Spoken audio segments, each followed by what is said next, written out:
Olá, amigos e amigas que vão participar do concurso do MP-MG. Vamos dar início aqui ao encontro bem especial, em que vamos promover uma grande revisão final para a prova do MP-MG na nossa disciplina, que é o processo penal. Eu sou Leonardo Barreto, sou membro do MP-MG, promotor da instituição, e logo em breve, tenho certeza, vamos ser colegas de MP. Contem comigo para que isso ocorra. Neste encontro aqui, então, eu quero passar algumas dicas, sinais para a prova. A ideia, até pelo tempo que temos, não é me alongar, não é tentar falar aqui tudo de tudo, não é, enfim, esgotar o conteúdo.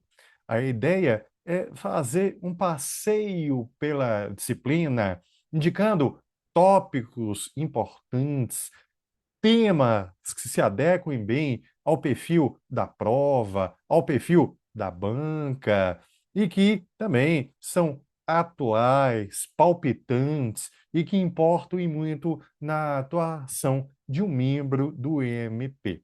Tá bom? É a proposta aqui, portanto, do encontro. Dentro da ideia de caminhar pela disciplina, eu quero iniciar aqui com um tema fundamental que vai cair em prova, não tenho dúvida nenhuma. Eu me refiro ao acordo de não persecução penal, o ANPP, tema que aqui importa e muito para a atuação prática do membro do EMP, portanto, deve vir aí, no mínimo, em uma questão na íntegra, na prova do EMP-MG.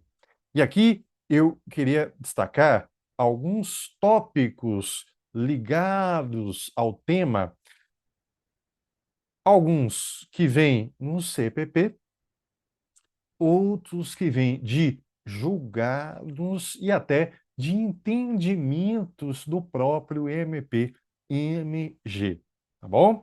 Eu vou até aproveitar aqui o CPP, colocá-lo em tela, eu vou ficar aqui no canto, na telinha menor, comentando o teor da norma, que é o artigo 28A do CPP, usei aqui, artigo que teve a redação dada pelo pacote anticrime. E aqui no encontro eu vou comentar bem também algo ligado ao pacote anticrime. Eu anotei aqui, né, vou seguir um guia daquilo que eu entendo que é bem importante quanto ao tema. Queria iniciar falando de que o artigo 28A em seu caput, vai se valer do termo. Notem ali, o Ministério Público ele pode propor o ANPP. E isso significa, e é como vem entendendo o STJ, sobretudo, que não há qualquer dever de o Ministério Público ter que propor o acordo. Logo, não há para o investigado qualquer direito público subjetivo de ser contemplado pela proposta de ANPP. O que há, no entanto, e isso é bem importante e pode sim cair em prova, é um dever de um Ministério Público sempre ter que fundamentar por que não propõe o acordo. Então, se fala que propor o acordo para o EMP é um poder-dever. Se impõe, portanto, não que ele vá propor o acordo, e sim que ele vá sempre justificar quando não propõe o acordo, que normalmente, na prática, é feito no momento da cota ministerial. Vejam aqui o que julgou há bem pouco tempo o STJ, e isso consta no informativo 827, decisão segundo a qual a recusa injustificada ou ilegalmente motivada do MP em oferecer o ANPP autoriza a rejeição da denúncia por falta de interesse de agir para o exercício da ação penal. Logo, deve sempre motivar, justificar, sob pena de não o fazendo, o juiz está permitido a rejeitar a denúncia. E aí, por falta de interesse de agir. Notem, então, que o não encaminhamento de uma proposta de acordo pelo MP fica suscetível de algum tipo de controle. Controle, aqui um primeiro que eu apontei, controle feito pelo juiz. E há um segundo tipo de controle também, que vem aqui no 28A também, só que no último parágrafo da norma, que é o 14, segundo o qual, se houver recusa pelo MP em propor o acordo, o investigado ele pode requerer a remessa dos autos a órgão superior na forma do artigo 28 deste Código. E aqui, no âmbito estadual, que é o que mais nos importa aqui para uma prova MP-MG, o órgão superior é o PGJ.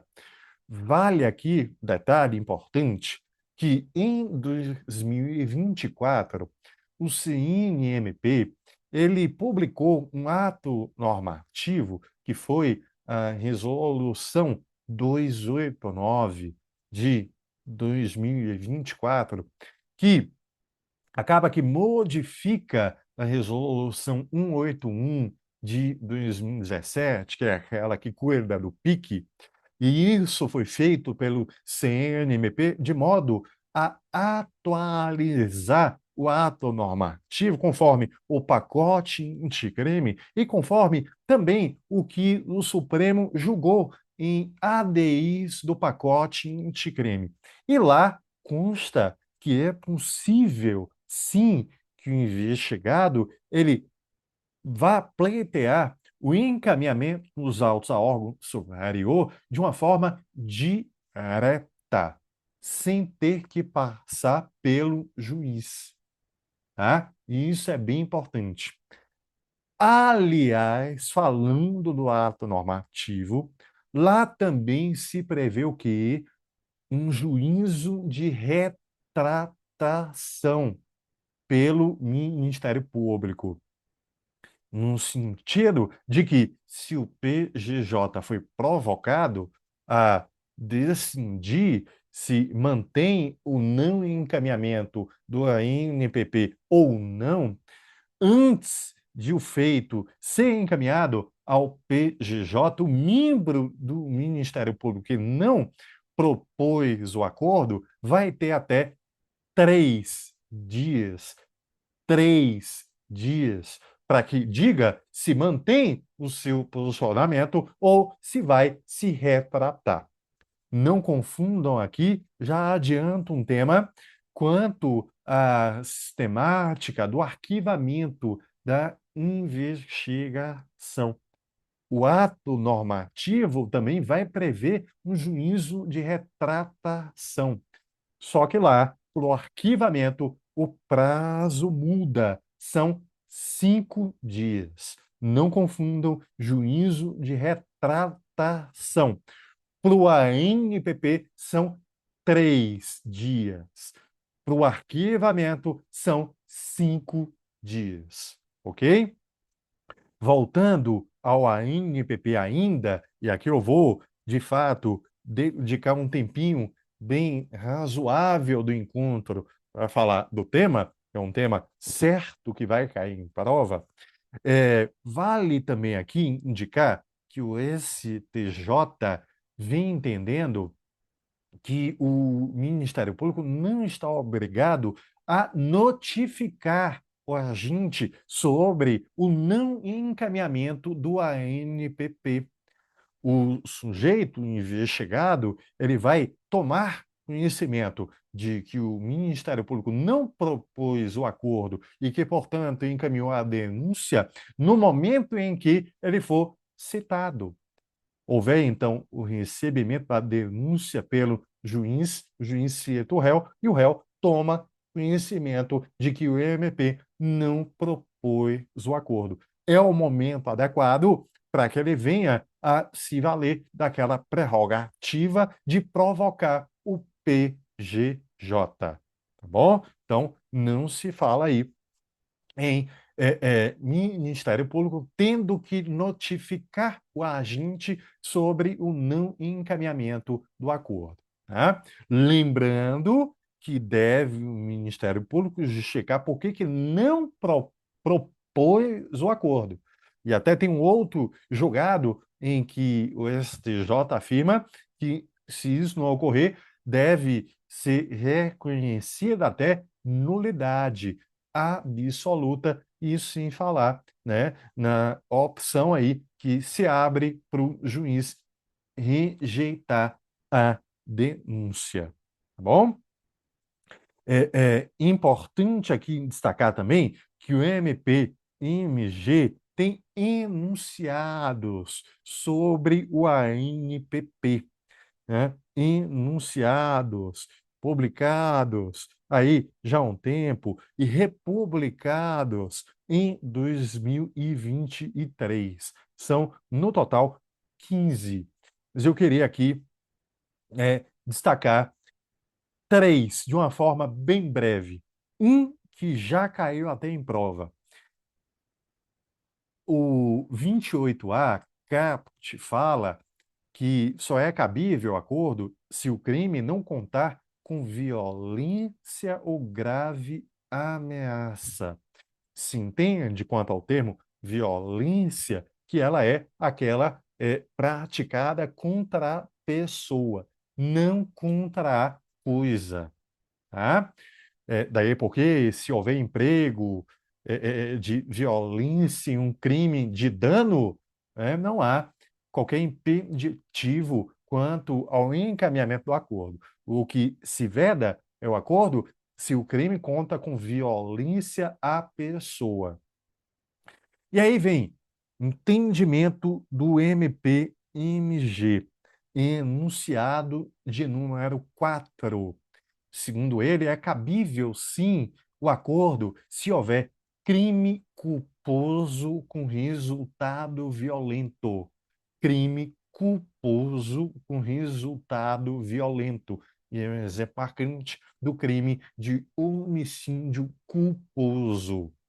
Porque o que há aqui é o emprego de violência não no momento da ação, e sim no momento do resultado.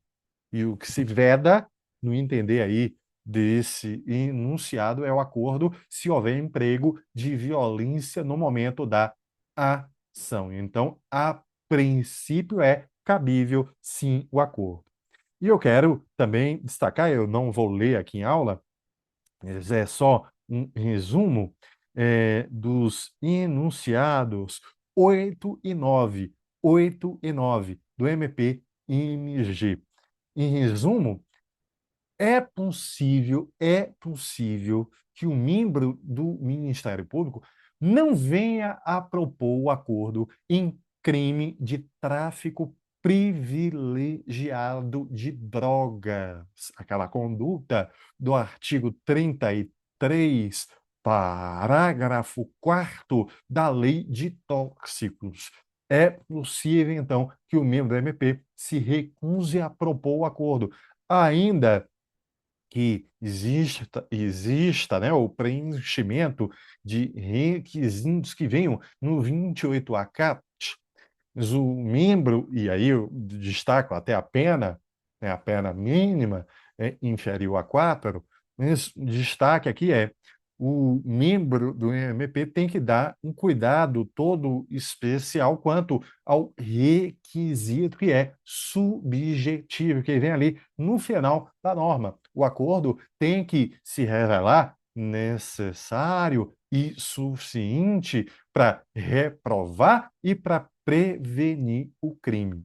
Se o membro do MP entende que o acordo não vai preencher e enche requisito para o crime de tráfico privilegiado, vai então aqui deixar de propor o acordo sempre de forma justificada. Lembrando ainda que o Supremo entendeu que não cabe a NPP em crime ligado à prática racista. Logo, não cabe em crime de racismo também, e aí, né, como consequência em crime de injúria racial e, por consequência, também entendeu o Supremo que não cabe em condutas resultantes de atos homofóbicos. Entendimento, perdão, não do Supremo. Se eu falei Supremo aqui, equivoquei. Do STJ, tá? Não, não cabe, tá? O ANPP. Acordo que tem que contar com a homologação judicial, sempre, sempre, sendo que, e isso aqui é bem importante, já caminhando para o fim aqui do ANPP, tá? O Ministério Público é quem vai propor condições do acordo. Sim, entre elas, as que vêm no 28A, incisos 3 e 4. Notem que ali se fala em uma prestação de serviço à comunidade em local indicado pelo juízo de execução. E o 4 aponta prestação pecuniária também a local indicado pelo juízo de execução. Quem propõe o acordo, quem propõe condição é o Ministério Público, mas que indica o local de cumprimento de uma ou de outra é o juízo de execução, o que entendeu o Supremo como constitucional. As ADIs do pacote anticrime. Homologação judicial que deve ocorrer é, em uma audiência em que o juiz ele vai ouvir investigado, acompanhado de seu defensor, para que detecte se há, legalidade, dois, voluntariedade do acordo, não contando o ato com a presença do membro do Ministério Público, é, portanto, dispensada, mas o certo é contra o julgamento que ocorrer pelo juiz, cabe recurso. Se o juiz recusa homologar o acordo, cabe recurso em sentido estreito, 581, inciso 25 do CPP. Já se o juiz homologa o acordo, cabível o recurso de apelação. Fundamento legal é o 593, inciso 2 do CPP. Encerrando, lembrem bem do que julgou o Supremo em 2024, delimitando que é cabível a partir da data em que foi proclamado o julgamento que eu menciono aqui, cabível o ANPP somente até o momento do recebimento da denúncia. Recebimento da denúncia. Vale, no entanto, o acordo para feito que já vinha em andamento até a data em que foi proclamado o julgamento do Supremo? Sim, vale.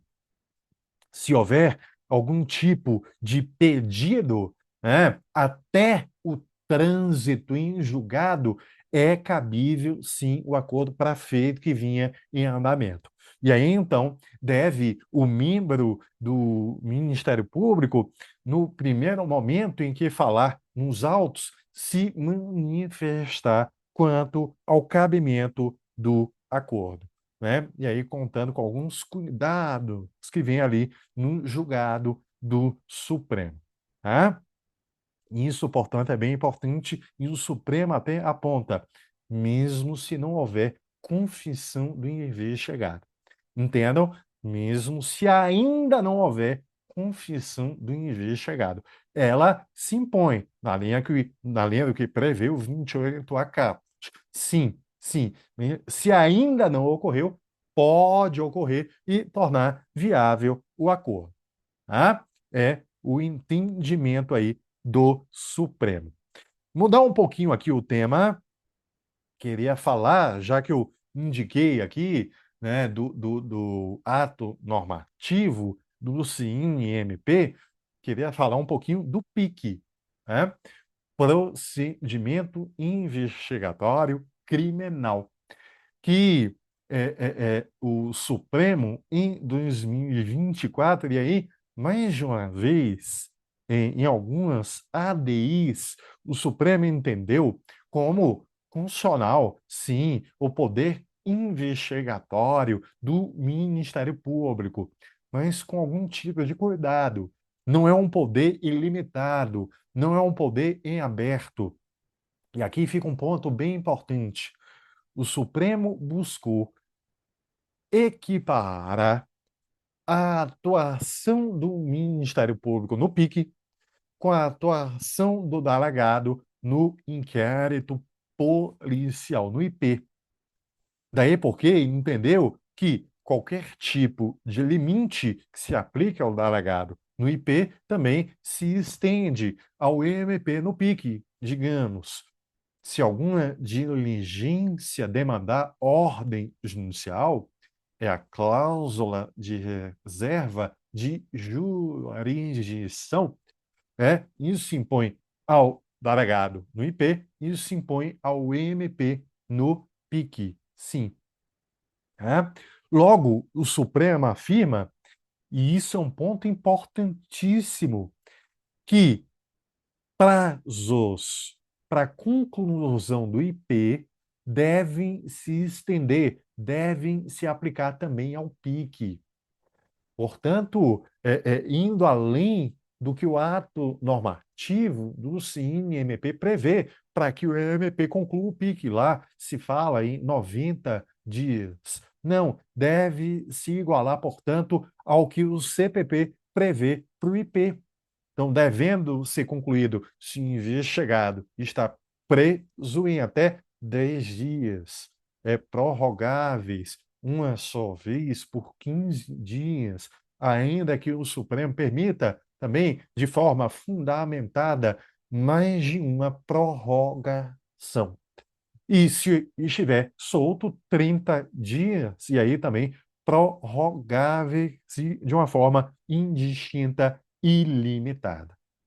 Né? É o ponto bem importante que veio aqui em julgamento de ADIs pelo Supremo quanto ao PIC. Queria falar e tenho que falar também, ainda que brevemente, vamos ver aqui, porque o conteúdo acaba que se estende, né? É longo, tem muito ponto importante, quanto ao teor do artigo 28 do CPP. Eu não vou ler aqui, vou deixar em tela, mas a interpretação conforme a Constituição que o Supremo promoveu ao 28 do CPP nas ADIs contra o pacote anticrime. Em resumo aqui, para que lembrem bem, o Supremo entendeu que cabe ao MP se manifestar pelo arquivamento. É o termo correto. Se manifestar pelo arquivamento. Dali em diante, o Ministério Público deve informar o arquivamento a dois agentes, já informam, já indico aqui quais são, e deve submeter o ato de arquivamento a outros dois agentes.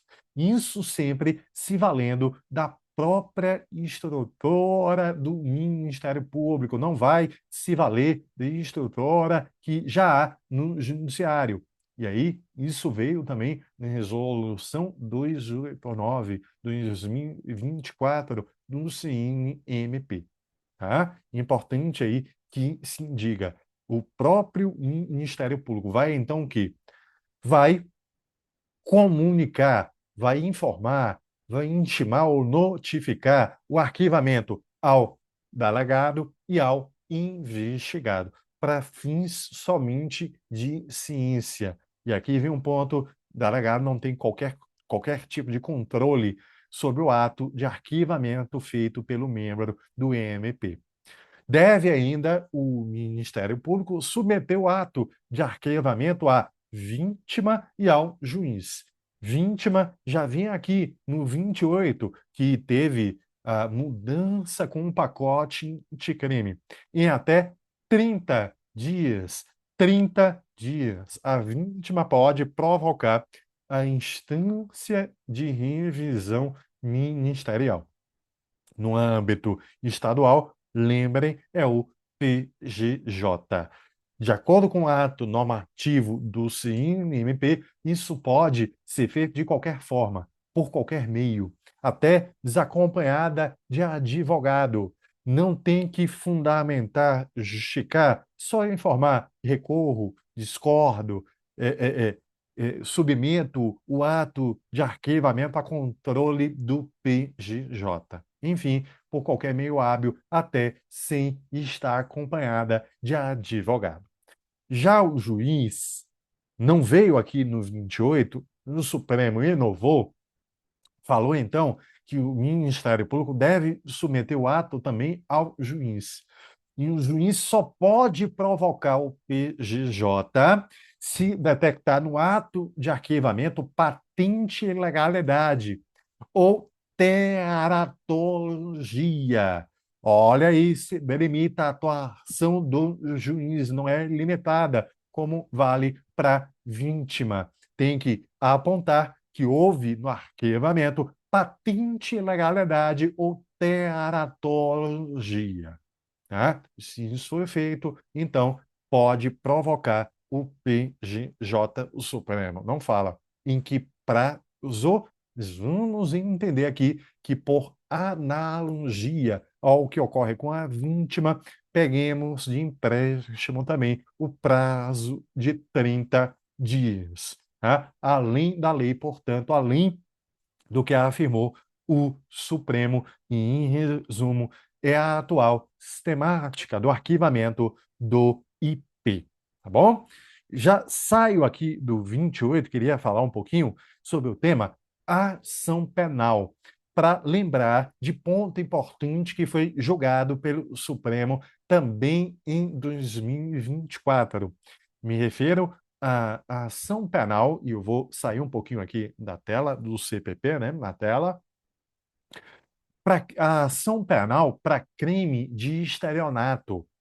Havia discussão, né, se o que o pacote anticrime trouxe no artigo 171, parágrafo 5º do CP, se isso se aplicaria também para feito em andamento, para processo em andamento, à época em que surgiu o pacote anticrime. E o Supremo entendeu que sim, se aplica, sim, a feito que já vinha em andamento à época em que foi publicado o pacote anticrime. Isso significa que a norma impõe a representação do ofendido, então ela deve surgir também para o feito em andamento. E o Supremo entendeu que, para que isso ocorra, o juiz deve intimar a vítima para que diga em até 30 dias, 30 dias, se quer ou não, que o feito vá seguir. Se, portanto, vai representar ou não. Se não faz, passou o tempo, o feito não pode seguir. Se cria, portanto, aí uma condição de prosseguibilidade da ação penal. Tá? Caminhando por um outro tema, o tema é competência. Queria destacar a competência por prerrogativa de função. Lembrando o que o Supremo delimitou, o foro aí para deputado federal, para senador, somente se aplicando se o crime foi cometido no cargo público e em virtude do cargo. No cargo e em virtude do cargo. Tá? O que pouco a pouco até se ampliou, se estendeu para os agentes públicos. E aqui vem um ponto. O STJ também adota o critério como regra. Repito, como regra. Digamos, para o governador, só vai ter foro ali no STJ se comete o crime no cargo e em virtude do cargo. No entanto, o STJ aponta exceções importantes e bem importantes. Exceções no sentido de que o fórum vale mesmo se o crime não tem qualquer vínculo com o cargo. Isso vai valer para o desembargador, vai ter o fórum no STJ, pouco importando se o crime tem vínculo com o cargo ou não, e o desdobramento, isso se aplica também para o promotor, que tem fórum sempre no TJ do estado em que atua, pouco importando o tipo de crime que venha a cometer. Tivemos há bem pouco tempo um colega de MP MG sendo julgado e condenado pelo feminicídio de sua esposa, julgamento que ocorreu no TJMG. Ainda que o crime não tenha qualquer vínculo com o cargo, ele não foi julgado pelo júri. Tá? E isso também deve se aplicar a conselheiro de Tribunal de Contas. Também vai ter o fórum e aí, via de regra, no STJ, pouco importando se o crime tem vínculo com o cargo ou não. Seguindo para mais um tema, os temas pipocam, né? O tema prova. E aqui eu vou voltar ao CPP para fazer aqui um passeio bem breve, bem rápido, sobre alguns tópicos do tema prova. Inicio aqui com a cadeia de custódia, aqui é um passeio mesmo, não vou me alongar nem um pouco, tá? Só, de fato, ali indicando tópico, cadeia de custódia, né? Todo iter percorrido pelo vestígio do crime, conforme conceitua o artigo 158-A. Se houver a quebra da cadeia de custódia, STJ entende que o valor da prova deve ser apontado pelo juiz conforme elementos do caso concreto. Não se crava de intimão que a prova se torna sempre imprestável, sem qualquer tipo de valor. Não. No livre convencimento motivado, via de regra, o valor de prova é atribuído pelo julgador. Então, cabe a ele avaliar qual foi a etapa da cadeia de custódia que foi descumprida e de que modo isso vai impactar no valor da prova. Outro ponto importante, eu sigo aqui com o tema prova, é para lembrar que o STJ vem reconhecendo o chamado direito ao silêncio parcial ou seletivo, segundo o qual, em prol da ampla defesa, o réu, no momento do seu interrogatório, pode se calar quanto a perguntas do juiz e da acusação e somente responder a perguntas feitas por sua própria defesa. Tá? Ainda que isso vai contar com crítica, principalmente dentro do MP. Falando de direito ao silêncio, vem sustentando também que a vítima do crime também teria um direito ao silêncio, de modo a buscar evitar a sua revitimização. Mas aí vem, é um ponto importante. Se o réu tem o silêncio parcial, por que não apontar que a vítima também tem? E aí, respondendo somente, digamos, a perguntas feitas pela acusação. Tá? É algo aí até a se refletir, já pensando em um tema bom para a segunda etapa. Eu tenho certeza que vocês vão estar em segunda etapa. Tá bom? Quanto à concussão, me permito aqui rapidamente relembrar que o STJ, terceira sessão do STJ, afirmou teses, três teses bem importantes a respeito da confissão. Ganhar fôlego para ler aqui, ó. Primeira, confissão extrajudicial somente vai ser admissível no processo judicial se feita formalmente, de maneira documentada dentro de um estabelecimento estatal público e oficial. Tais garantias não podem ser renunciadas pelo interrogado e, se alguma delas não for cumprida, a prova será inadmissível. A inadmissibilidade permanece mesmo que a acusação tente introduzir a confissão extrajudicial no processo por outros meios de prova, como, por exemplo, o testemunho do policial que a acolheu. Segunda, a confissão extrajudicial admissível pode servir apenas como meio de obtenção de provas, indicando à polícia ou ao MP possíveis fontes de provas na investigação, mas não pode embasar a sentença condenatória. E, por fim, terceira, a confissão judicial, em princípio, é lícita. Todavia, para condenação apenas vai ser considerada a confissão que encontre algum sustento nas demais provas à luz do artigo, está em tela, 197 CPP. Confissão não é rainha da prova dentro do livre convencimento motivado, né? Todo e qualquer meio de prova tem valor relativo, deve ser avaliado conforme o contexto probatório. Queria comentar também aqui brevemente o que vem no artigo 226 do CPP, que cuida de todo um rito, de todo um procedimento para o reconhecimento de pessoa. Via de regra, rito que é de cumprimento obrigatório. No entanto, STJ afirma que, se a vítima do crime consegue delimitar, individualizar, determinar com rigor quem é o autor do crime, o rito fica dispensado. Até porque o 226 caput afirma quando houver necessidade. Tá? Um ponto aí bem importante.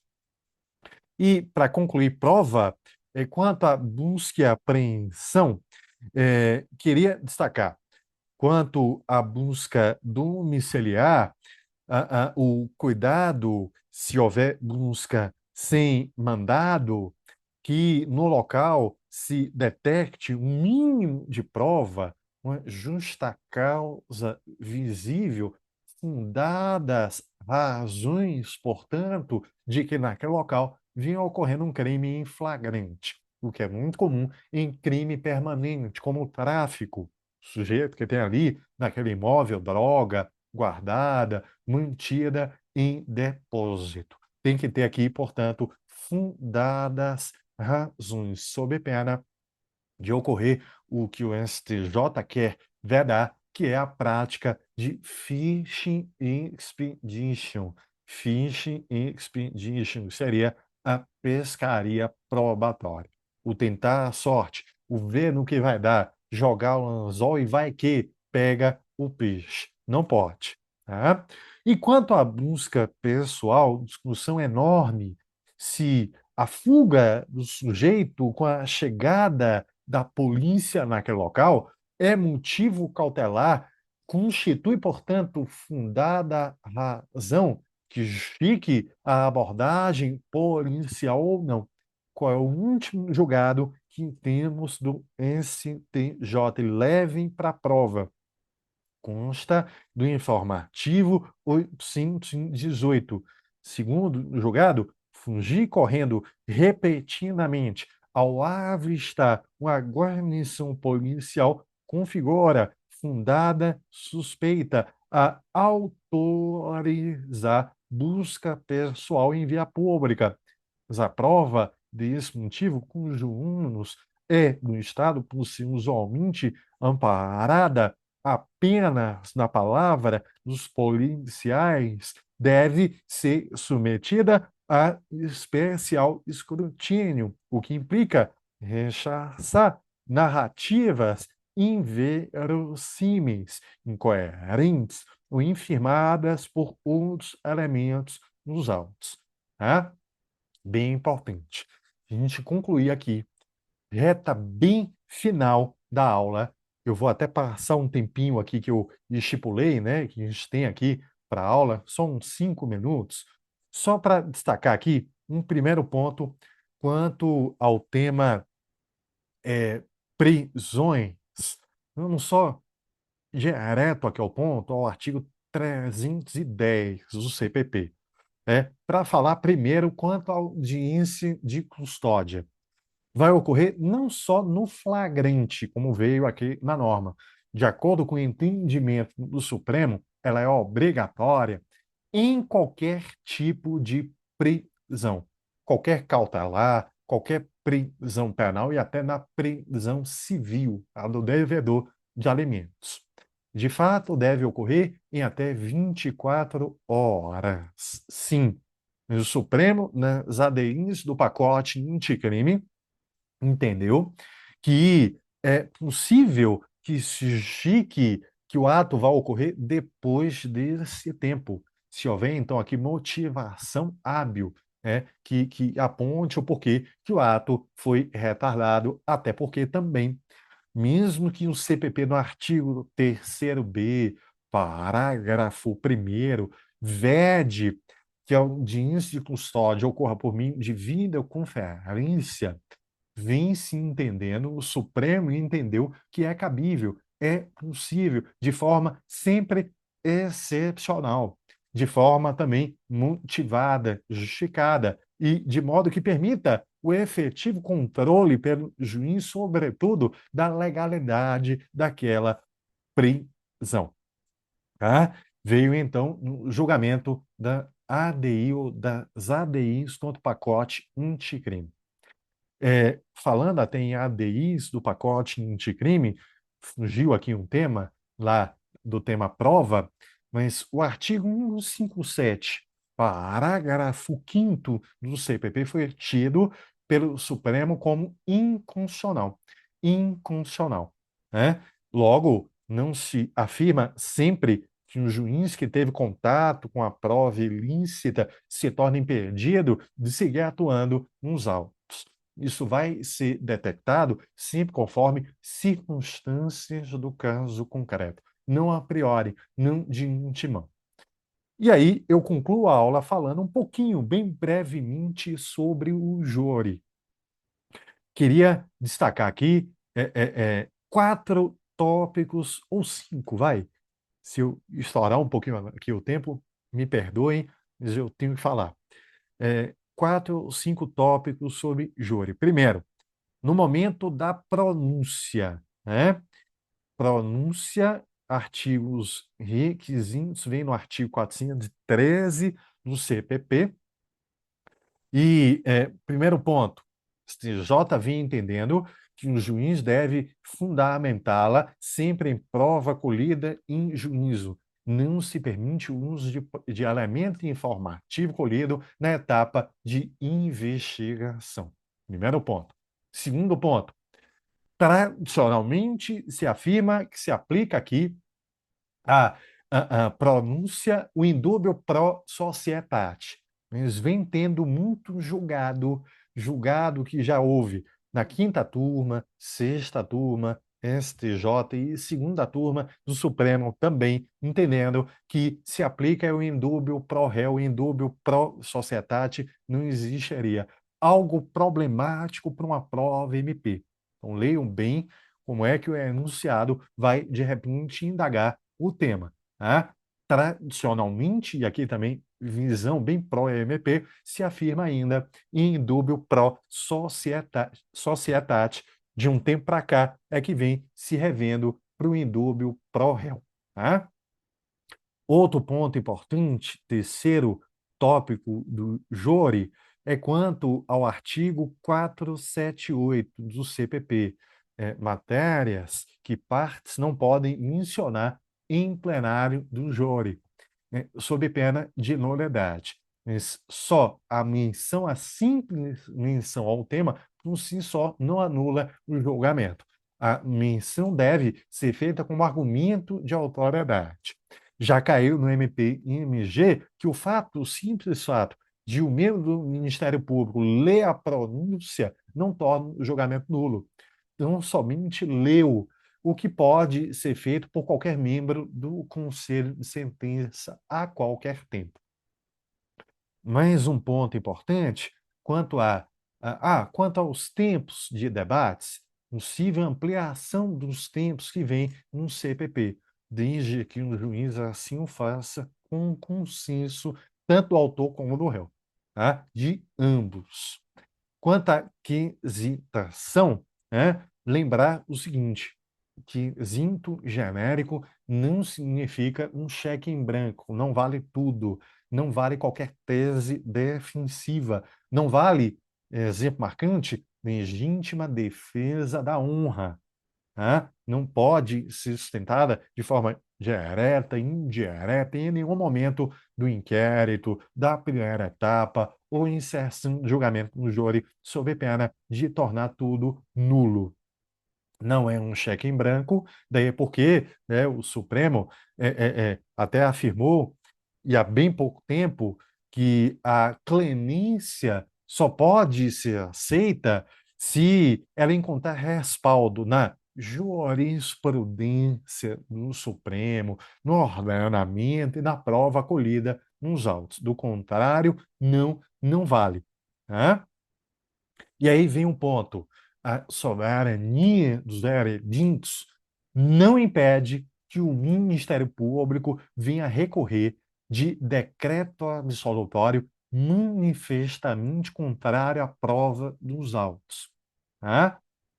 O Ministério Público, então, tem um papel, tem a prerrogativa de recorrer se valendo do que o CPP prevê lá no artigo 593, inciso 3, a linha D do CPP. Tá? E o último tópico aqui, para a gente concluir, enfim, o nosso bate-papo, nosso encontro, né, é quanto ao julgamento recente do Supremo, que entendeu que a execução imediata de uma pena de prisão no júri é constitucional, porque respeita a soberania dos veredictos.